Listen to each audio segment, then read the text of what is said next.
City union bank all in one ஆப்ல இருந்து video KYC மூலமா வீட்ல இருந்தே பேங்க் அக்கவுண்ட் ஓபன் பண்ணலாம். வீடியோ கால்லயே வெரிஃபிகேஷன் முடிஞ்சிரும். City union bank.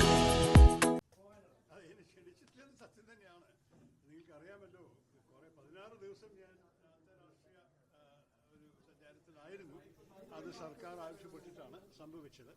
പക്ഷേ ആ സമയത്തും എനിക്കൊരു മിസ് കോളോ ഒരു ക്ഷണമോ ഒന്നും ഉണ്ടായിരുന്നില്ല തിരിച്ചു വന്ന ശേഷം കാണണം. അത് കഴിഞ്ഞിട്ട് ഞാൻ തിരിച്ചു വന്നപ്പോൾ വീണ്ടും ഒരു മെസ്സേജ് ഉണ്ടായിരുന്നില്ല. അപ്പം ഞാൻ എൻ്റെ എക്സിസ്റ്റിംഗ് പ്രോഗ്രാമിനെ മുന്നോട്ട് കൊണ്ടുപോയി. വീണ്ടും വിദേശത്തിലുമായിരുന്നു, ഒരു കമ്മിറ്റി മീറ്റിംഗ് ഡൽഹിയിലുമായിരുന്നു. അതെല്ലാം കഴിഞ്ഞ് ഇന്നെത്തി വോട്ടിംഗ് ദിനം. ഇന്നലെ രാത്രി എത്തി, വോട്ടിംഗ് ദിനമാണ്. പക്ഷേ എനിക്ക് സ്പഷ്ടമായി പറയാനുള്ളൊരു കാര്യം, എന്നെ ക്ഷണിച്ചില്ലേ, ഞങ്ങളുടെ കോൺഗ്രസ് പ്രവർത്തകർ ആത്മാർത്ഥതയോടെ അവിടെ പ്രവർത്തിച്ചിട്ടുണ്ട്. അവർ പ്രചരണം ചെയ്തിട്ടുണ്ട്. നമുക്ക് നല്ലൊരു സ്ഥാനാർത്ഥിയുണ്ട് അവിടെ, അദ്ദേഹം ഇറങ്ങിയിട്ടുണ്ട്. എന്റെ അഭിപ്രായത്തിൽ അവരുടെ പ്രവർത്തനത്തിന്റെ ഒരു വിജയം കാണണമെന്നാണ് എന്റെയും ആഗ്രഹം. അപ്പോ പ്രചരണം ചെയ്തിട്ടില്ലെങ്കിലും എന്റെ ആഗ്രഹം നിലമ്പൂരിൽ കോൺഗ്രസ് വിജയം തന്നെയാണ്.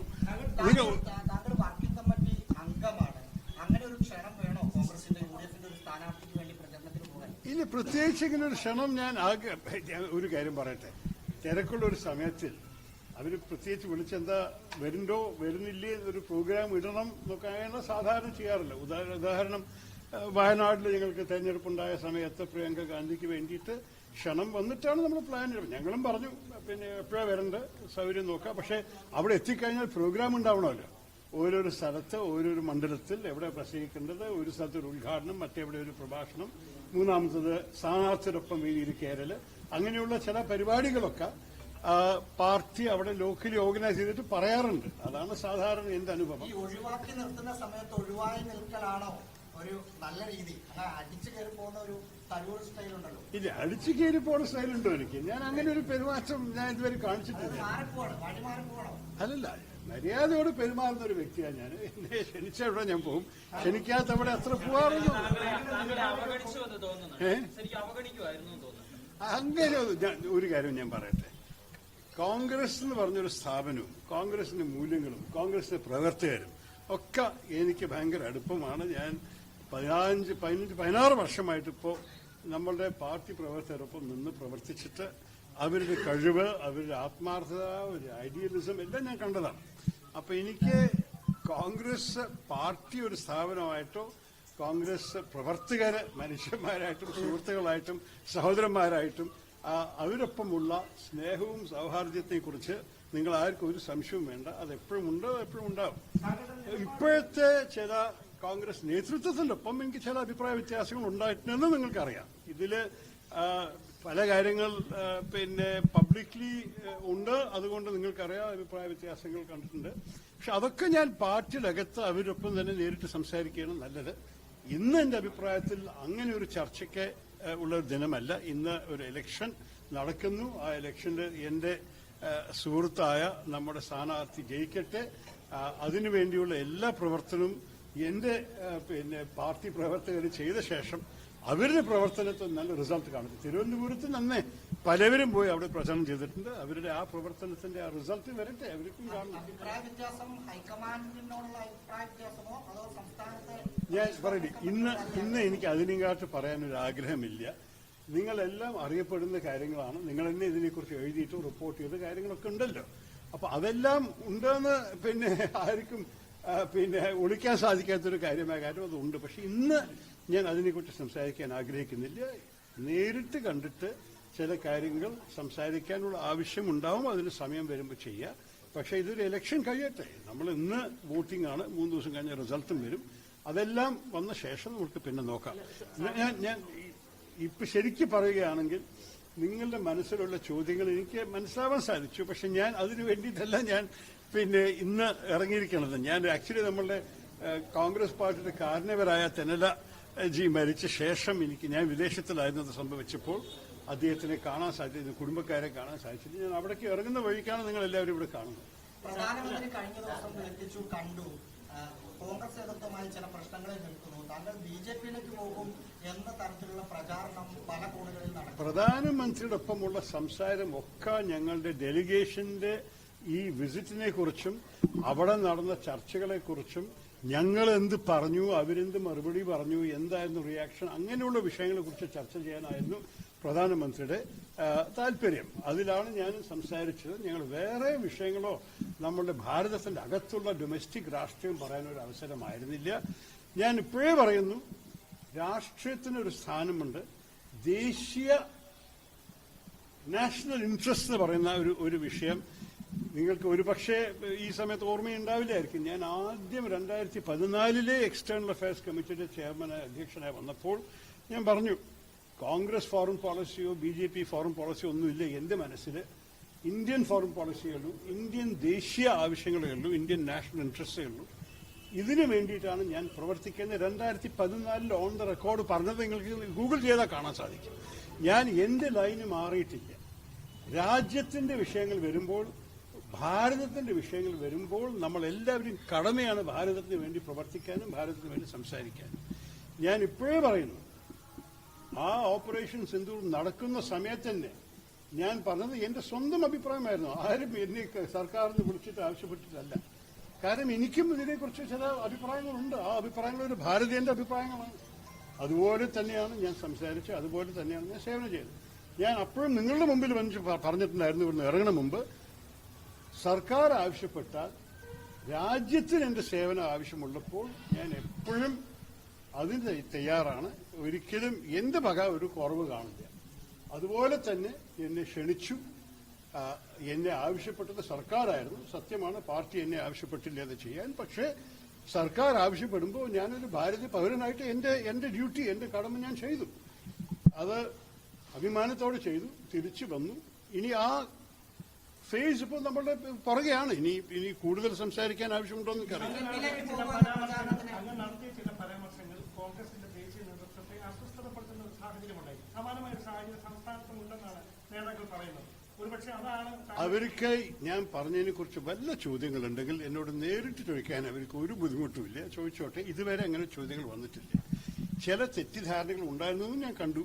അത് അൺഫോർച്ചുനേറ്റ്ലി ചിലപ്പോൾ വേഗം ചാടും. ഒരു ഉദാഹരണമാണ്, ഞാനൊരു പ്രഭാഷണത്തിൽ പറഞ്ഞിട്ടുണ്ടായിരുന്നു, 2015 ജാനുവരിയിൽ പത്താൻകോട്ട് സംഭവിച്ചപ്പോൾ നമ്മുടെ പ്രധാനമന്ത്രി പാകിസ്ഥാനെ തന്നെ ഉൾപ്പെടുത്തി അതിന് ഇൻവെസ്റ്റിഗേഷൻ ചെയ്യാൻ നിങ്ങൾ തന്നെ വന്ന് കണ്ടോളൂ എന്ന് പറഞ്ഞു.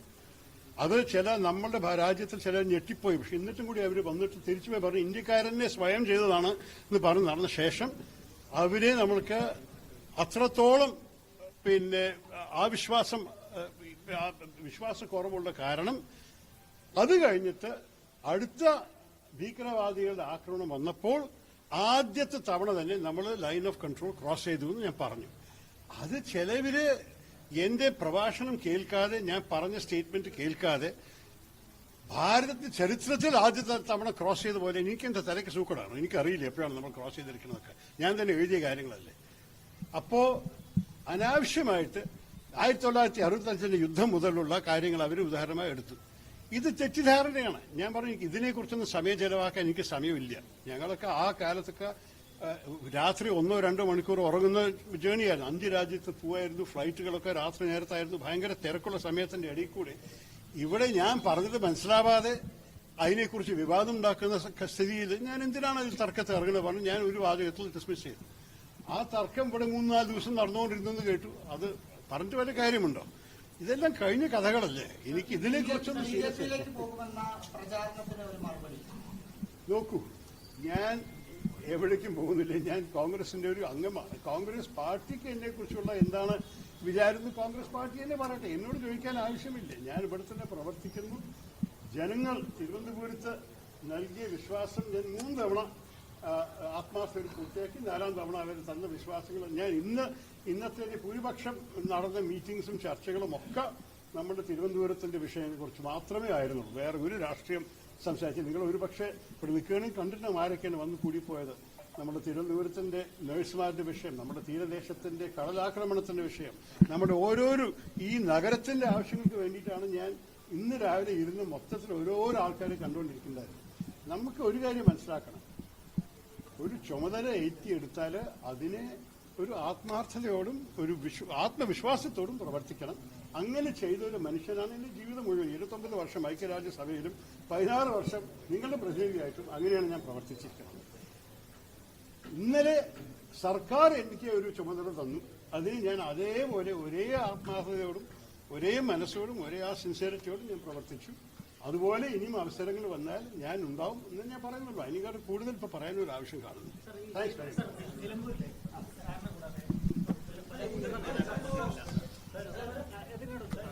അല്ല, നിലമ്പൂരിൽ ഞാൻ പറയട്ടെ, എന്നെ അഥവാ ആവശ്യപ്പെട്ടിട്ടുണ്ടെങ്കിൽ ഞാൻ ഉറപ്പായിട്ട് പോയിട്ടുണ്ടാവും. ഞാൻ മനസ്സിലാക്കി എന്റെ വലിയ ആവശ്യമില്ല അവിടെ. എനിക്കും തോന്നുന്നു നമ്മൾക്ക് വലിയ ബുദ്ധിമുട്ടില്ലാണ്ട് ഈ വിജയം ഉണ്ടാവണം. പക്ഷെ എന്റെ മണ്ഡലത്തിൽ നിന്ന് പോയ, എന്നോട് സംസാരിച്ച് പോയ പല പ്രവർത്തകരും എന്റെ ഒപ്പം സമ്പർക്കത്തിലായിരുന്നു. പിന്നെ അവരൊക്കെ സാധാരണ പ്രവർത്തകരാണ്, വലിയ നേതാക്കളൊന്നും ആയിരുന്നില്ല. പക്ഷെ അവരെല്ലാം പറയണത് നന്നായി ഇറങ്ങി എല്ലാവരും പ്രവർത്തിക്കുന്നുണ്ട്. ഞാൻ ഷൗക്കത്തിന് ഞാൻ മന്ത്രിയായിരിക്കുന്ന സമയത്ത്, 15 വർഷം മുമ്പിലത്തെ കഥ, 11 വർഷം മുമ്പിലത്തെ കഥയാണ്. ഞാൻ ഷൗക്കത്തിന് ഒരു അവാർഡും കൂടി കൊടുത്തിട്ടുണ്ടായിരുന്നു. അദ്ദേഹം നിലമ്പൂർ മുനിസിപ്പാലിറ്റിയെ ഇന്ത്യയിലത്തെ ആദ്യത്തെ മുനിസിപ്പാലിറ്റി ആക്കി 100% സാക്ഷരത കൊണ്ടുവന്ന ഒരു വ്യക്തിയായിട്ട്. അപ്പോൾ ആ സ്ഥാനത്തിൽ കൂടി എനിക്ക് അദ്ദേഹത്തെ അറിയാം, അദ്ദേഹത്തിന്റെ കഴിവും എല്ലാം അറിയാം. അപ്പൊ അദ്ദേഹത്തിന് വോട്ട് കൊടുക്കാൻ തന്നെയാണ് ഞാനും പറഞ്ഞിട്ടുണ്ടാവുക. പക്ഷേ എന്നെ അത് ആവശ്യപ്പെട്ടില്ല. ആ ആവശ്യമില്ലാതെ തന്നെ അദ്ദേഹം ജയിക്കട്ടെ. സ്ഥാനാർത്ഥിക്ക് തിരക്കില്ലേ? നമ്മളെല്ലാവരും സ്ഥാനാർത്ഥികളായിട്ടേ. Thanks.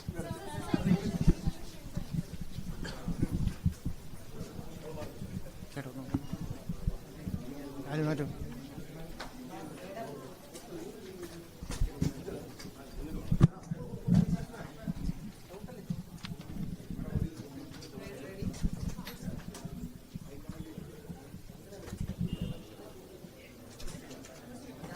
My gosh, all right.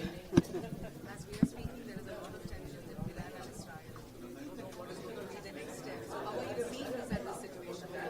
No, it's a very grave situation, and I must say that, like you, I'm dependent on the news to find out what's happening. I'm sure our government must be following it very closely, including through our embassy. We've evacuated a number of students from Iran to neighboring countries, and our concern remains, of course, for the well-being of people there, as well as for the safety and security of our own citizens. Iran is a friend and neighbor a very long time. Israel is a friend and partner for a very long time now. And I think that we would ideally like there to be peace between the two countries. But at this stage, the matter is not in our hands. All we can do is observe with attention and concern what is going on.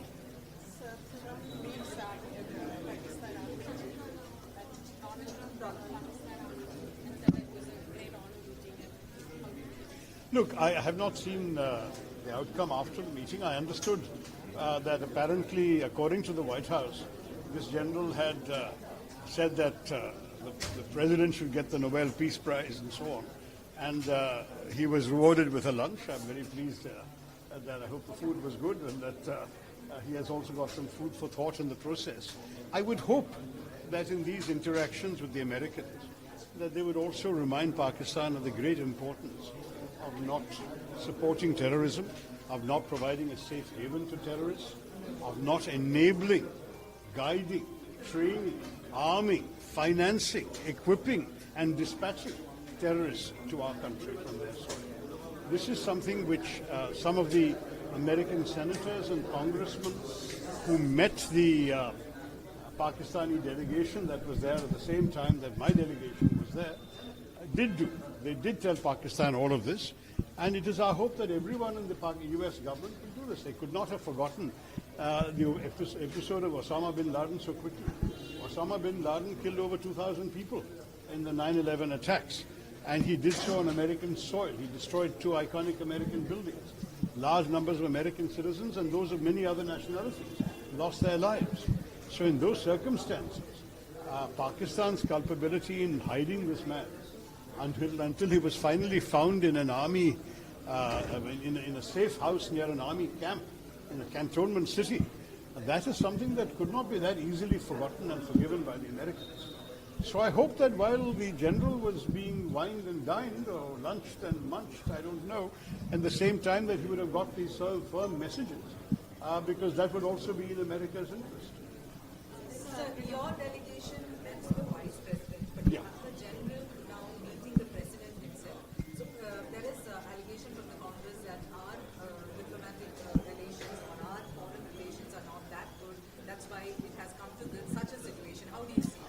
I mean, there's absolutely no doubt that our Prime Minister had already met the President first.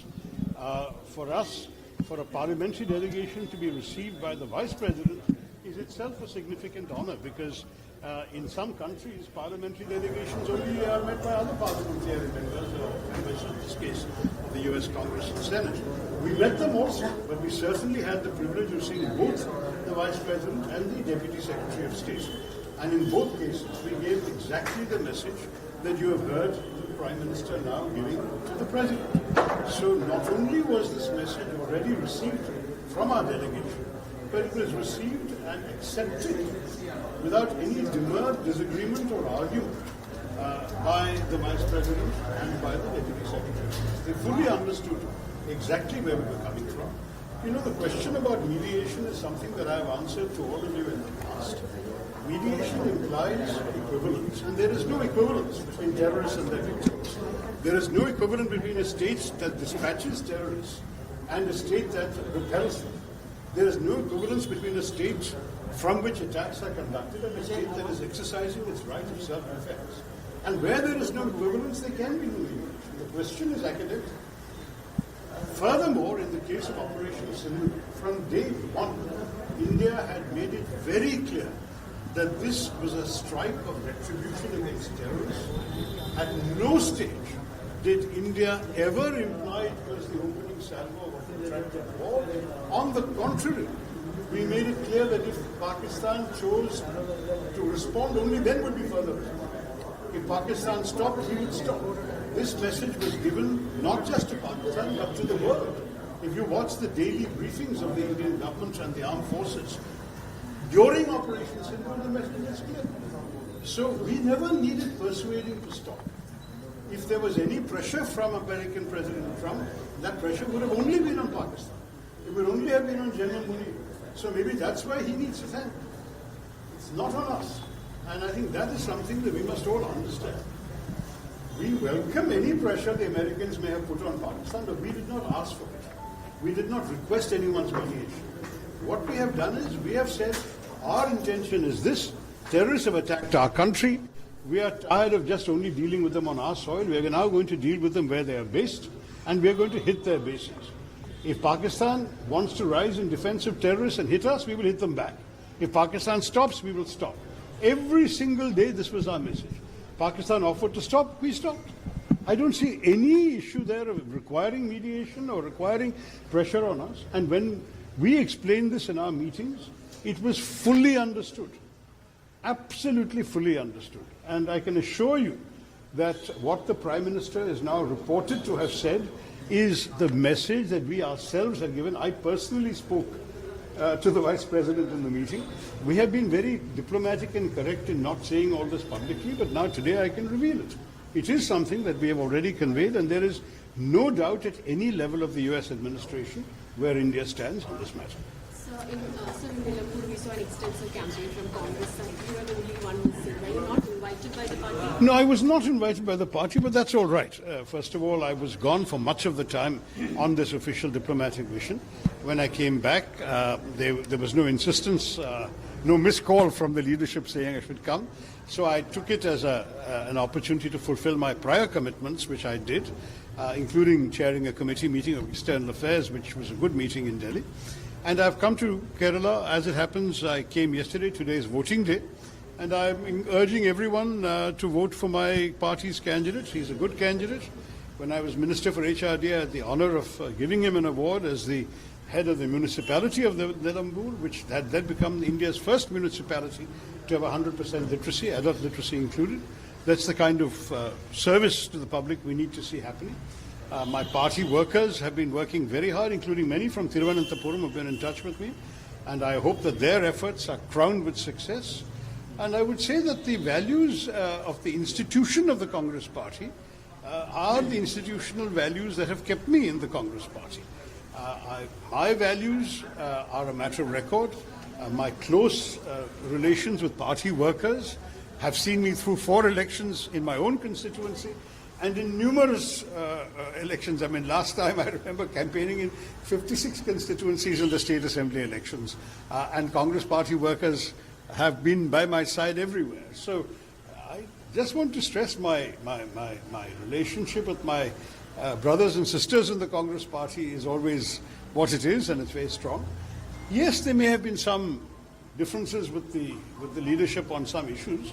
Those can be sorted out in closed-door conversations, and I don't see any reason to discuss them now. Whatever is out there in the public domain is out there. We'll leave it there. But I can always discuss them in private when and if appropriate. So far, as I've said, no one has reached out to me, but that's all right. When the time comes, when the need arises, we will always be able to talk to each other. Thank you very much.